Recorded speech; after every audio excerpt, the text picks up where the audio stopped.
the beginning, you addressed, serving the needs of all stakeholders, right? And that's, I always just say anyone with a vested interest, in the work of the organization is a stakeholder. So an example would be, if you are driving employees to perform at such a fast pace to increase, output so that we can provide more value to our shareholders or our investors, you're taking advantage of the employees for a while, and you do that long enough, and the employees will find other better things to do with their time, right? This really has to do, like the title of your book, right? Create the organization you want. This is I see a key benefit is this is making the organization that you want to work in, right? And everyone else wants to work in too. Right.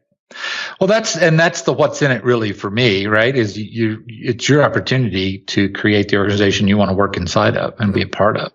And all too often we get, most of us find ourselves in organizations that somebody else designed.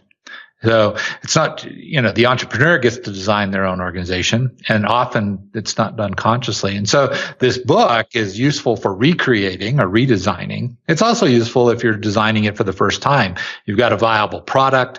You've now got, sales, and you're having to scale up and actually create a real organization. Then the same blueprint in this book will help you do that. So, but it's creating the one that you want, and the one that you would want to work in. And that's really, and it's not just you, it's you having empathy for all those stakeholders and what it's like to be them inside your organization. So and this is where we run into a little bit of an issue, and why the stakeholders are the center of everything and what they need and want, and having empathy for them is the center of everything. Not only is it important for product design, because we're trying to provide solutions that a customer wants and will pay for, right? So we know that empathy is important there.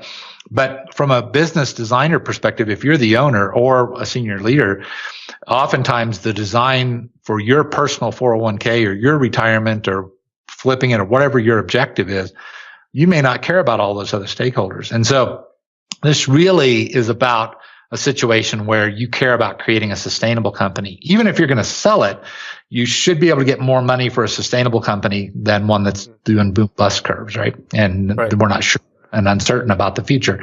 So it should be more valuable to everybody, including the investors. And there's just so much. I think one thing we're starting to realize is, that just from an environmental perspective, the risk associated with doing that poorly are pretty large, and the financial implications are pretty large, and you can lose the entire firm over, environmental issues sometimes. So, but there's a whole more positive side about it, that a whole lot of our environmental challenges have to do with waste, and waste costs money. And so that's the good news.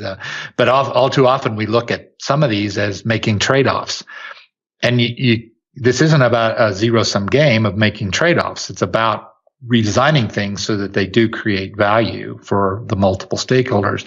And that's why a systems view is so important to good design, because you have to understand that a better supplier partner performance and better workforce performance, when you combine those with better systems and processes, they produce better products and services and create happier customers who buy more from us and bring their friends with us, referral business. So you get repeat and referral businesses, which grow the top line and make the investors happy. And so this is all a system, and good design requires you view it as a system. Otherwise, you'll make design decisions based on trade-offs that are unnecessary.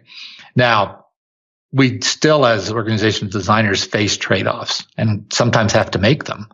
And that's because our imagination is not yet good enough, or our creativity has not come up with a solution that allows us to resolve value for both. And so I'm not saying trade-offs don't happen and aren't required. We have constraints, and we have to make trade-offs, and we have to do it all the time. So, but the notion is we make those when we can't figure out a better way. And